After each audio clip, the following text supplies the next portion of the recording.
ஒரு இயந்திரம் பழுதாயிடுச்சுன்னு நினைச்சிட்டு உங்க வாழ்நாள் முழுவதையும் அதை சரி செய்யறதுலே செலவிடுறீங்கன்னு கொஞ்சம் யோசிச்சு பாருங்க.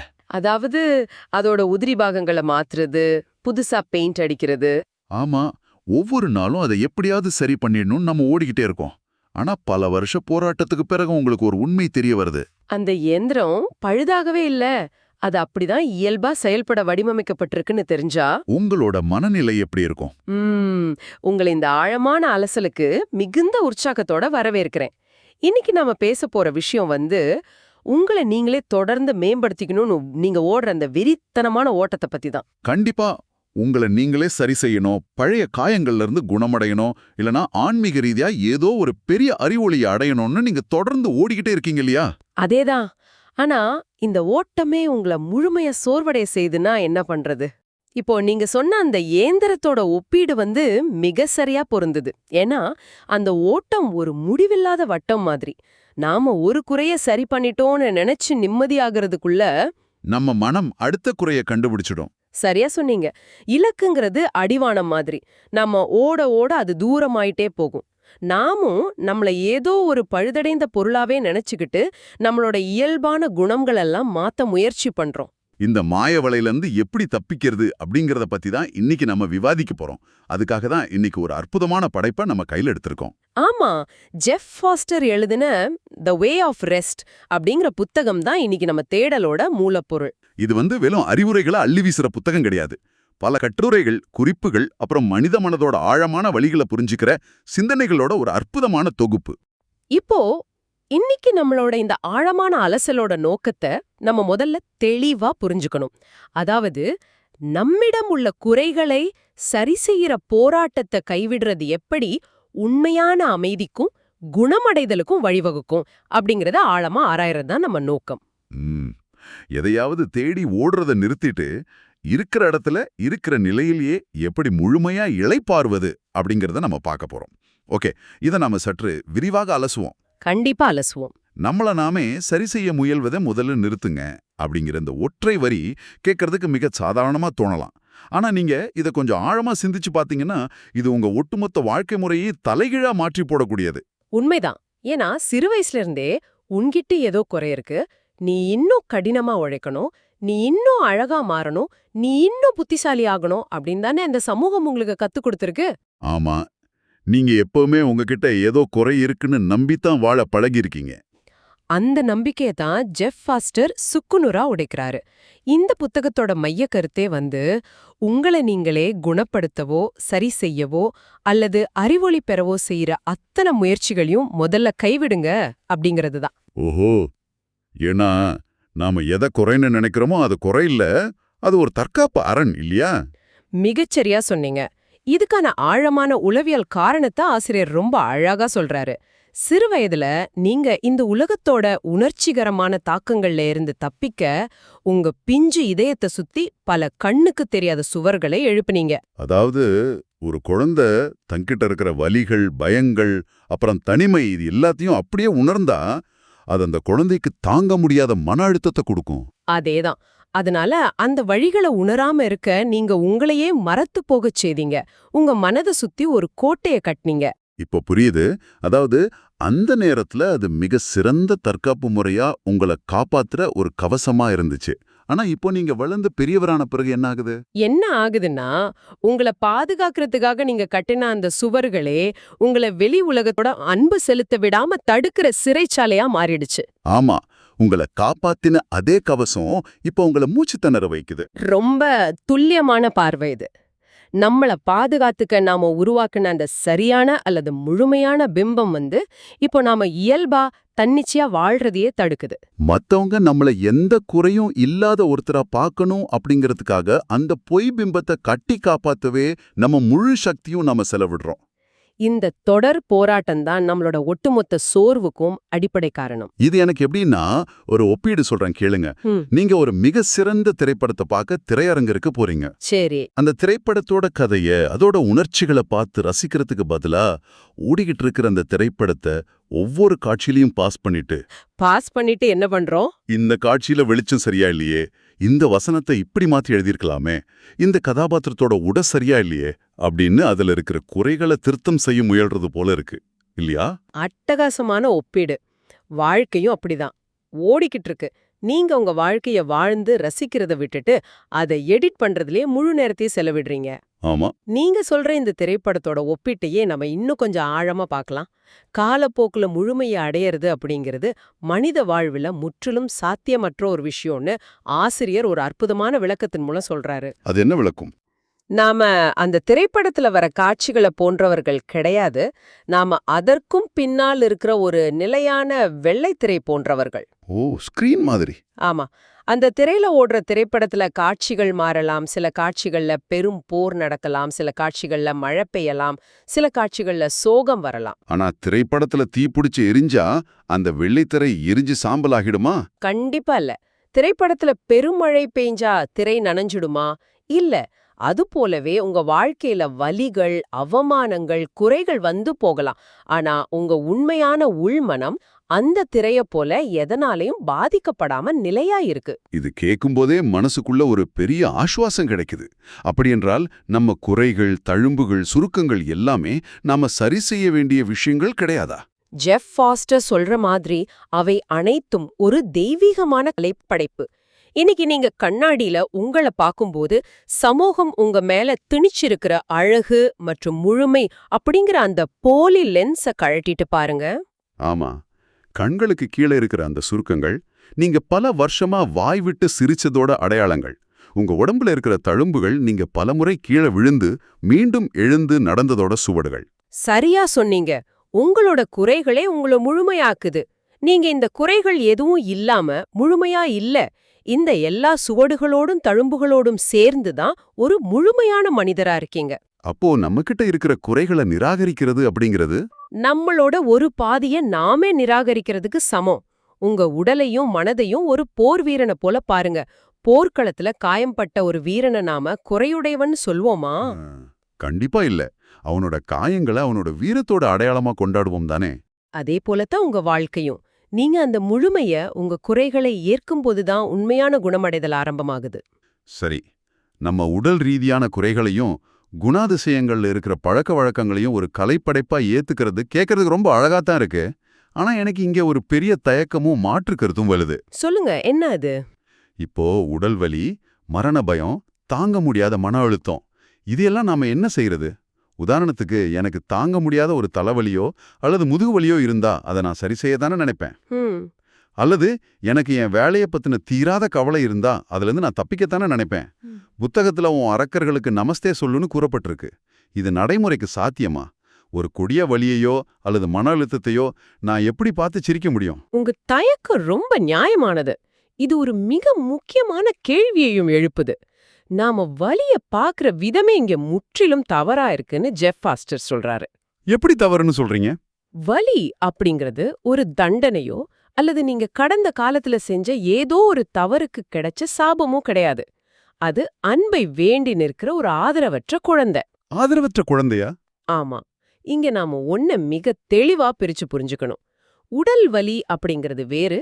அந்த வலியை பத்தின நம்ம சிந்தனைகளால் ஏற்படுற துன்பம் அல்லது துயரம் அப்படிங்கிறது முற்றிலும் வேறு. கொஞ்சம் போடுங்க. உடல் வலி வேறு, துயரம் வேறா? எனக்கு ஒரு காயம் ஏற்பட்டா அந்த காயம்தானே எனக்கு துயரத்தை தருது. இது எப்படி பிரிச்சு பார்க்கறது? இப்போ உங்களுக்கு உடம்புல ஒரு வலி இருக்குன்னு வச்சுப்போம். உதாரணத்துக்கு உங்க முழங்கால்ல ஒரு கூர்மையான வலி ஏற்படுது. அந்த தருணத்துல அந்த வினாடியில அது வெறும் உடல் ரீதியான ஒரு நரம்பு உணர்வு மட்டுமே. சரி. ஆனா அந்த வலி வந்த மறுகணமே உங்க மனம் என்ன செய்துன்னு கவனிச்சிருக்கீங்களா? அது உடனடியா ஒரு கதைய உருவாக்க தொடங்குது. ஆமா. இந்த வலி எப்போ போகும்? நாளைக்கு என்னால வேலைக்கு போக முடியுமா? அதேதான். இது என்ன வாழ்நாள் முழுவதும் கஷ்டப்படுத்துமா? எனக்கு மட்டும் ஏன் இந்த வலி வந்துச்சு? அப்படின்னு எதிர்காலத்தை பத்தின பயத்தையும் கடந்த காலத்தை பத்தின குற்ற உணர்ச்சியும் உருவாக்குது. ஓ, வலியை விட நம்ம மனம் உருவாக்குற இந்த கதைகளே நமக்கு தாங்க முடியாத துயரத்தை தருதுன்னு சொல்றீங்களா? ஆமா, இதுதான் உண்மை. ஓஹோ, அப்படியென்றால் வலிங்கிறது உடலோட மொழி, ஆனா துயரம் அப்படிங்கிறது மனதோட கற்பனை பயணம்னு சொல்றீங்க. என் முழங்கால் வலிங்கிறது நான் இப்ப எதிர்கொள்ற உண்மை. ஆனா நான் நாளை எப்படி நடப்பேன் அப்படிங்கிற பயம் என் மனம் நிகழ்த்துற கால பயணம். மிகச்சரியா புரிஞ்சுக்கிட்டீங்க. அந்த பயத்தால உங்க உடல் இன்னும் இறுக்கமா ஆகுது. அதனால வலி மேலும் அதிகரிக்குது. அதனால தான் நாம் இன்னும் கஷ்டப்படுறோம். பௌத்த தத்துவத்துல இதையே இரண்டாவது அம்புன்னு சொல்லுவாங்க. முதல் அம்பு அப்படிங்கிறது உங்களுக்கு ஏற்படுற உடல் வலி, அதை உங்களால தவிர்க்க முடியாது. ஆனா அந்த இரண்டாவது அம்பு அது நீங்களாகவே உங்க மனதின் மூலம் உங்களுக்குள் செலுத்திக் கொள்ளும் பயம் மற்றும் கவலை. ஜெஃப் ஃபாஸ்டர் என்ன சொல்றாருன்னா, வலியை எதிர்த்து போராடுறதை நிறுத்திட்டு உங்க கவனத்தை முழுமையா அந்த வலியின் மேல மட்டும் வைங்கன்னு சொல்றாரு. அதாவது நாளை என்ன நடக்கும் அப்படிங்கிற கதையை விட்டுட்டு இந்த வினாடியில அந்த வலிய ஒரு விருந்தினரை போல முழுமையா அனுமதிச்சா அதோட ஏற்படுற அந்த மனரீதியான துயரம் மாயமா மறைஞ்சிரும் இல்லையா? கண்டிப்பா மறைஞ்சிரும். இதை செய்ய, அதாவது வலியை அப்படியே ஏத்துக்க நாம நிகழ்காலத்துல இருக்கணும். ஆமா, புத்தகத்துல இத பத்தி விளக்கும்போது ஒரு அழகான நிஜமாவே நினைவில் நிற்கிற ஒரு உதாரணம் ஒன்னு சொல்லப்பட்டிருக்கு. அந்த பறவையோட உதாரணம் தானே? ஆமா. நீங்க உங்க வாழ்க்கையில மிக முக்கியமான முடிவுகளை எடுக்க திணறிக்கிட்டு ஒரு காட்டுப்பாதையில நடந்து போய்கிட்டு இருக்கீங்க. உங்களை சுத்தி 1000 கேள்விகள். என் வாழ்க்கை எங்க போகுது, நான் எந்த வேலையை தேர்ந்தெடுக்கணும் அப்படின்னு உங்க மனம் எதிர்காலத்தை பத்தின பதற்றத்துல தவிச்சுக்கிட்டு இருக்கு. அப்போ திடீர்னு உங்க பாதையில ஒரு சிறிய பறவை வந்து அமருது. அந்த பறவையோட மனநிலை எப்படி இருக்கும்னு சிந்திச்சு பாருங்க. அது நேற்றைய கவலையிலோ நாளைய பயத்திலோ இல்ல. அதுக்கு 5 வருஷ பிளான் எதுவும் கிடையாது. அது முற்றிலும் இப்போ அப்படிங்கிற நிகழ்காலத்துல மட்டுமே இருக்கு. அந்த பறவையோட கண்களை நீங்க ஆழமா பார்க்கும்போது உங்களோட அத்தனை மனக்குழப்பங்களும் ஒரு கணம் சுக்குநூறா உடைஞ்சு நிசப்தமாகுது. ஏன்னா அந்த பறவைக்கு எதிர்காலம் பத்தின எந்த திட்டமும் இல்ல, அதை பத்தி அதுக்கு எந்த கவலையும் இல்ல. நாமும் அப்படிதான் இருக்கணும்னு புத்தகம் கூறுது. ஆமா, ஆஹா, அந்த எனக்கு எதுவும் தெரியாது அப்படிங்கிற நிலையில தங்குறதுக்கு நமக்கு ஒரு மிகப்பெரிய தைரியம் வேணும் இல்லையா? நாம் எப்பவுமே அடுத்தது என்ன நடக்கும்னு தெரிஞ்சுக்க துடிக்கிறோம், எல்லாம் தெரிஞ்சுக்கணும் அப்படிங்கிற அந்த பிடிவாதத்தை நாம உடணும். அது ஒரு மாபெரும் தைரியம்தான். ஜோசப் கேம்பெல் அப்படிங்கிற புகழ்பெற்ற சிந்தனையாளர் கூறுற மாதிரி, உங்க கண்முன் பாதை மிக தெளிவா இருந்தா எந்த தடங்களும் இல்லாம பாதை நேரா போனா அது அநேகமா வேறொருவருடைய பாதையா இருக்கலாம். வாவ், ரொம்ப ஆழமாத கருத்து அது. நம்ம சொந்த பாதை எப்பவுமே ஒருவிதமான குழப்பத்தோடும் அறியாமையோடும் தான் தொடங்கும். நாளைக்கு என்ன நடக்கும்னு தெரியாத அந்த அறியாமையே அந்த முடிவெடுக்க முடியாத தருணத்தை நாம ஒரு குறையா பார்க்க கூடாது. மாறா, அது ஒரு புதிய சாத்தியக்கூறு புறக்கிற இடமா பார்க்கணும். அந்த அறியாமையில இளைப்பாற பழகணும். சரியா சொன்னீங்க. இது ஒரு மிக ஆழமான மனமாற்றம். சரி, இப்போ நாம வலியை எதிர்த்து போராடுறத நிறுத்துறோம், எனக்கு எல்லாம் தெரியும் அப்படிங்கிற அகங்காரத்தை விட்டுட்டு அறியாமையை ஏத்துக்கிறோம்னு வச்சுப்போம். இப்படி நாம மாறும்போது நம்ம மனித உறவுகளும் நாம இந்த உலகத்தை பார்க்கிற விதமும் எப்படி மாறுது? ம் அன்பை நாம எப்படி புரிஞ்சுக்கிறது? ஏன்னா அன்பை நாம எப்பவுமே வெளியில தேடுற ஒரு பொருளாகவே பார்க்கறோம். நாம தனிமையில தவிக்கும்போது நம்மள முழுமையாக்க இன்னொரு பாதி வெளியிலிருந்து வரணும்னு நம்புறோம். ஆனா புத்தகம் நாம ஏற்கனவே முழுமையானவர்கள்னு சொல்லுதே. இத நாம ஒரு பரந்த உளவியல் கண்ணோட்டத்தோட எண்ணச்சு பார்த்தா நாம தேடுற அன்புக்கும் உண்மையான அன்புக்கும் உள்ள பெரிய வித்தியாசம் நமக்கு விளங்கும். அதாவது அன்பு அப்படிங்கிறது ஒரு சாதாரண உணர்வோ எண்ணமோ அல்லது நாம அடையிற ஒரு நிலையோ கிடையாது. மகிழ்ச்சி, சோகம் போன்ற உணர்வுகள் வரும் போகும். ஆனா அன்பு அப்படிங்கிறது இவை அனைத்தையும் தாங்கி நிற்கிற ஒரு பரந்த வெளி. ஓஹோ, புகழ்பெற்ற உளவியலாளர் சிக்மண்ட் ஃப்ராய்ட் ஒரு அற்புதமான விஷயத்த கூறியிருக்காரு. நீங்க ஆசைப்படுவதே உங்களால் நேசிக்க முடியாது, நீங்க நேசிப்பதை உங்களால் ஆசைப்பட முடியாது. இது சற்று சிக்கலான கருத்தா இருக்கே. இதை நான் எப்படி புரிஞ்சுக்கிறது? ஆசைப்படுறதுக்கும் நேசிக்கிறதுக்கும் என்ன வித்தியாசம்? நான் ஒருத்தரை நேசிச்சா அவர் எனக்கு வேணும்னு நான் ஆசைப்படதானே செய்வேன். அங்கதான் நம்ம ஏமாறோம். நீங்க ஒருத்தர் மேல ஆசைப்படுறீங்க அல்லது அவர் உங்களுக்கு வேணும்னு துடிக்கிறீங்கன்னா அவங்களே நீங்க உங்களோட தனிமையை போக்க வந்த ஒரு கருவியா பாக்குறீங்கன்னு அர்த்தம். ஓ, அப்போ அது அன்பில்லையா? இல்ல, நீ என்னோடு இருந்தா என் குறைகள் மறைஞ்சிடோன்னு உங்க சுயநலத்துக்காக அவங்கள ஒரு பொருளா மாத்துறீங்க. ஆசைங்கிறது எதையாவது சொந்தமாக்கிக்க துடிக்கிறது. ஆனா உண்மையான அன்பு அப்படிங்கிறது எந்த எதிர்பார்ப்புகளும் இல்லாத ஒரு திறந்த வழி. அன்பில் நீங்க அவங்கள சொந்தமாக்க நினைக்க மாட்டீங்க, அவங்கள அவங்க இயல்பிலேயே இருக்க அனுமதிப்பீங்க. ஆஹா, இது மிக தெளிவான ஒரு புரிதல். அப்படி என்றால் உண்மையான அன்பு அப்படிங்கிறது நம்ம வெளியில யாரிடமோ போய் கெஞ்சி பெற ஒண்ணு கிடையாது, நாமே அன்புதான். ஆமா, நம்ம இன்னொரு பாதி அப்படிங்கறது வெளியில எங்கும் இல்ல, அந்த முழுமை நமக்குள்ளதான் இருக்கு. இதை புரிஞ்சுக்கும் போது நாம தனியா இருக்கிற நேரத்தை ஒரு சாபமா பார்க்க மாட்டோம். தனிமை அப்படிங்கிறது இருட்டறையில அடைபட்டு கிடக்கிறது கிடையாது, அது நம்மள நாமே ஆழமா சந்திக்கிறதுக்கான ஒரு அரிய வாய்ப்பு இல்லையா? கண்டிப்பா. அதோட இன்னொன்னையும் நாம கவனிக்கணும். வாழ்க்கையில நிறைவு அல்லது முழுமை அப்படிங்கறதும் அப்படிதான். நிறைவுனா நீங்க எதை சொல்றீங்க? நிறைவு அப்படிங்கிறது உங்க வங்கி கணக்குல இருக்கிற பணமோ, நீங்க வாங்கின பட்டங்களோ அல்லது சமுதாயத்துல உங்களுக்கு இருக்கிற அந்தஸ்தும் கிடையாது. அது நீங்க சுவாசிக்கிற ஒவ்வொரு மூச்சு காற்றுடனும் நீங்க கொண்டிருக்க ஆழமான தொடர்பு. வாவ்! இன்னைக்கு காலையில நீங்க உயிருடன் எழுந்திருக்கிறது, உங்க முகத்துல படுற இந்த குளிர்ந்த காற்ற உணர்றது, இதுவே வாழ்க்கையோட மிகப்பெரிய நிறைவு தான். இத நீங்க உணர்ந்துட்டா வெளியில இருக்கிற எந்த பொருளும் உங்களுக்கு நிறைவு தர தேவையில்ல. இந்த புரிதல் வரும்போது மத்தவங்களோட நம்ம உறவு எவ்வளவு அழகா மாறும்னு சிந்திச்சு பார்க்கறேன். கண்டிப்பா மாறும். உங்களை காரணம் இல்லாம கோவப்படுத்துறவங்க அல்லது உங்களை காயப்படுத்துறவங்கள பத்தி புத்தகம் ஒரு சுவாரஸ்யமான கருத்து சொல்லுது. அவங்கள கர்ம பச்சோந்தின்னு வேடிக்கையா குறிப்பிடுது. ஆமா, கர்ம பச்சோந்தி, அதாவது கர்ம கமீலியன். அதாவது ஒரு பச்சோந்தி எப்படி தான் சூழ்நிலைக்கு ஏற்ப நிறத்தை மாத்துதோ அது போலவே உங்களை காயப்படுத்துறவங்க உண்மையில மோசமானவங்க கிடையாது. அவங்க தங்களுக்கு கிடைக்காத அன்பை தேடி தவிக்கிற தாங்களே ஆழமா காயம்பட்ட மனிதர்கள் தான். உண்மைதான். ஒரு அலுவலகத்துல உங்களை கடுமையா திட்டுற மேல் அதிகாரி உண்மையில அவர் தான் வீட்ல அனுபவிச்ச அவமானத்தோட வலியத்தான் உங்ககிட்ட கோபமா காட்டுறாரு. அந்த உண்மையை புரிஞ்சுக்கும்போது அவங்க மேல நம்ம கோபம் முற்றிலும் மறைஞ்சிடும். இவன் ஏன் என்ன திட்டுறான் அப்படின்னு நினைக்கிறதுக்கு பதிலா, இவன் எவ்வளவு ஆழமான வலியில இருந்தா இப்படி செயல்படுவான் அப்படிங்கிற ஒரு ஆழமான கருணை பிறக்கும். இதுதான் மற்றவர்களையும் அவங்களோட குறைகளையும் உள்ளபடியே ஏத்துக்கிற பக்குவம். அதேதான். இப்போ நாம இந்த ஆழமான அலசலோட இறுதி பகுதிக்கு வந்துட்டோம். ஒட்டுமொத்தமா பார்த்தா வாழ்க்கை பயணம் அப்படிங்கிறது ஏதோ ஒரு குறிப்பிட்ட இலக்கு அடையறதுக்கான ஓட்டம் கிடையாது. அந்த பயணமே தான் இலக்கு. ஆமா, நாம எங்க போறோம், எவ்வளவு வேகமா போறோம் அப்படிங்கறத விட எப்படி ஒவ்வொரு அடியையும் உணர்ந்து எடுத்து வைக்கிறோம் அப்படிங்கறது தான் முக்கியம். தோல்வி அப்படிங்கிறது சமுதாயம் உருவாக்குன ஒரு மாய. நீங்க உங்க வாழ்க்கையில கடுமையா வீழ்ந்தாலும் அந்த வீழ்ச்சியிலும் ஒரு தனித்துவமான கண்ணியம் இருக்கு. அந்த வீழ்ச்சியும் உங்களை வளர்க்கிற ஒரு ஆசிரியர் தான். ஆமா, எந்த ஒரு உணர்வையும் எந்த ஒரு வலியையும் தள்ளி வைக்காம வாழ்க்கையோட அத்தனை வண்ணங்களையும் அப்படியே அரவணைச்சுக்கிறது தான் த வே ஆஃப் ரெஸ்ட் அல்லது இளைப்பாறுதலின் உண்மையான பாதை. எந்த போராட்டமும் இல்லாம உங்களை நீங்களே நிரூபிக்க வேண்டிய எந்த கட்டாயமும் இல்லாம வாழ்றது தான் உண்மையான சுதந்திரம். மிகச்சிறப்பா சொன்னீங்க. இந்த அலசல முடிக்கிற தருவாயில உங்களுக்கு ஒரு புதிய சிந்தனையை விட்டு செல்ல விரும்புறேன். இதுவரைக்கும் நம்ம பேசினதெல்லாம் ஒரு கணம் யோசிச்சு பாருங்க.